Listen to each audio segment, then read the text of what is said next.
జనరల్గా ఈ ముంజలు అనేవి చాలా మంచివన్నమాట శరీరానికి. ఎందుకంటే ఇవి శరీరాన్ని హైడ్రేటెడ్గా ఉంచుతాయి. దీంట్లో నీటి శాతం ఎక్కువగా ఉంటుంది కాబట్టి ఇవి తిన్నప్పుడు మన శరీరము బాగా డీహైడ్రేషన్ అంతా పోయి, వేసవికాలంలో డీహైడ్రేషన్ వస్తుంది కదా, అది లేకుండా బాగా హైడ్రేటెడ్గా తయారవుతుంది అనమాట. మితంగా తీసుకుంటే కనుక ఇవి జీర్ణక్రియకు కూడా ఉపయోగపడతాయి. మరి దీంట్లో చాలా రకాలైన మంచి ప్రాపర్టీస్ ఉంటాయి అన్నమాట. ఏంటంటే దీంట్లో ఫైటోకెమికల్స్ ఉంటాయి, యాంటీ ఆక్సిడెంట్స్ ఉంటాయి, యాంటీ ఇన్ఫ్లమేటరీ పదార్థాలు ఉంటాయి.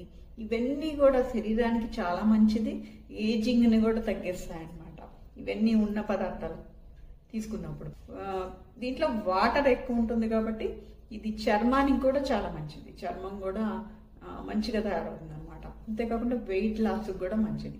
తర్వాత ఇది కిడ్నీ నుంచి, లివర్ నుంచి విష పదార్థాలు తొలగించడానికి కూడా దీంట్లో ఉండే పదార్థాలు ఉపయోగపడతాయి. మరి డయాబెటీస్ ఉన్నోళ్ళు తినొచ్చా అంటే దీంట్లో మామూలుగా ఒక 100 గ్రాముల్లో 40 క్యాలరీసే ఉంటాయి.